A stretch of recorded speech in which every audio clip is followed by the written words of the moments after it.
Il s'agit d'une 935 phase 2. Donc comme on peut le constater, la partie avant très plate. On a déplacé les optiques sur les côtés. Tout ça pour récupérer de l'appui aérodynamique sur l'avant. Donc comme toutes les voitures d'endurance, vous pouvez voir que tout est fait pour des courses de 24 heures. Elle a d'ailleurs remporté les 24 heures de Daytona en 79.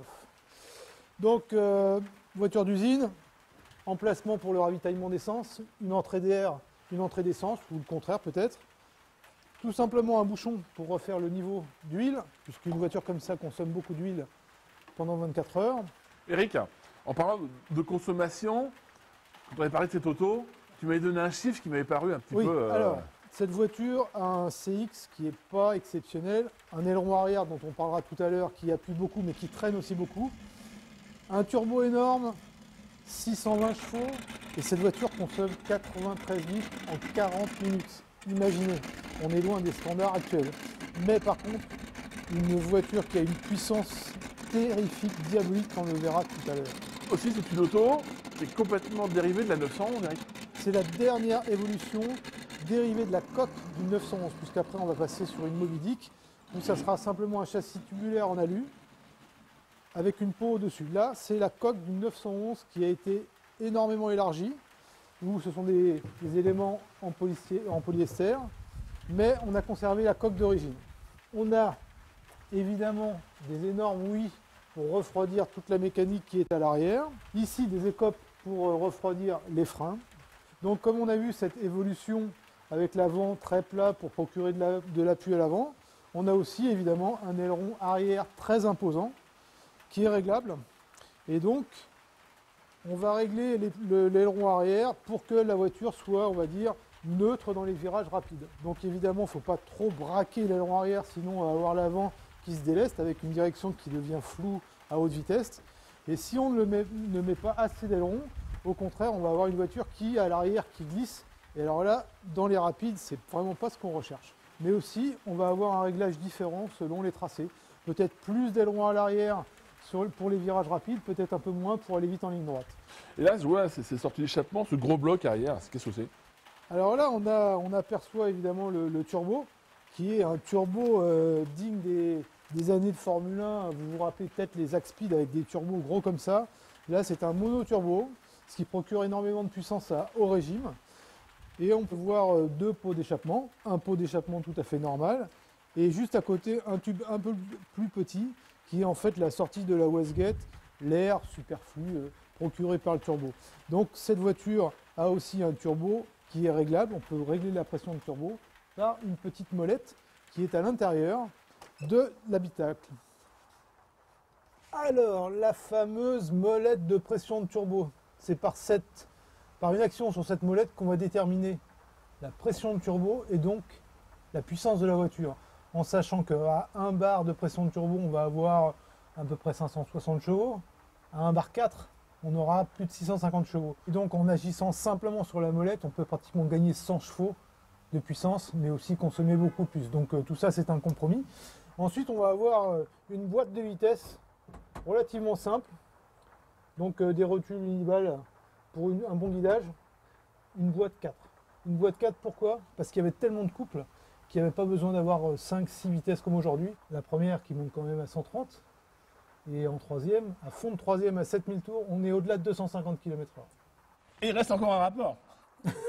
Il reste encore un rapport avec une vitesse de pointe maximum aux alentours de 330 km/h sur la piste des 24 heures du Mans. Et puis surtout, une boîte encore une fois taillée pour les 24 heures du Mans, 4 rapports, c'est beaucoup plus fiable que 5 ou 6. Mais de toute façon, je ne peux plus attendre. Je vais aller essayer cette voiture. Alors, nous voici enfin à bord de cette Porsche 935 IMSA, voiture exceptionnelle. Imaginez 7 exemplaires, tous pour les États-Unis, avec pour point d'orgue une victoire aux 24 heures de Daytona 1979.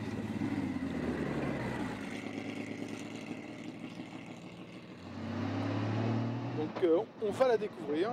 Les conditions sont un peu particulières parce qu'il pleut. Cette voiture a donc un 3 litres 100 qui développe la bagatelle de 570 chevaux avec un bar de pression de turbo. Donc vous imaginez que sous la pluie, c'est pas forcément ce qu'il y a de plus simple pour la découvrir. On va y aller gentiment, les pneus sont froids, ça suffira beaucoup et je pense qu'il faut s'attendre à ce que la cavalerie débarque très brusquement. On a en effet un simple turbo et ce gros turbo met un temps immense à délivrer sa puissance et il faut se méfier parce que le moteur continue d'accélérer même lorsqu'on a le pied levé. On va y aller gentiment, mais je pense que la bête va se réveiller rapidement.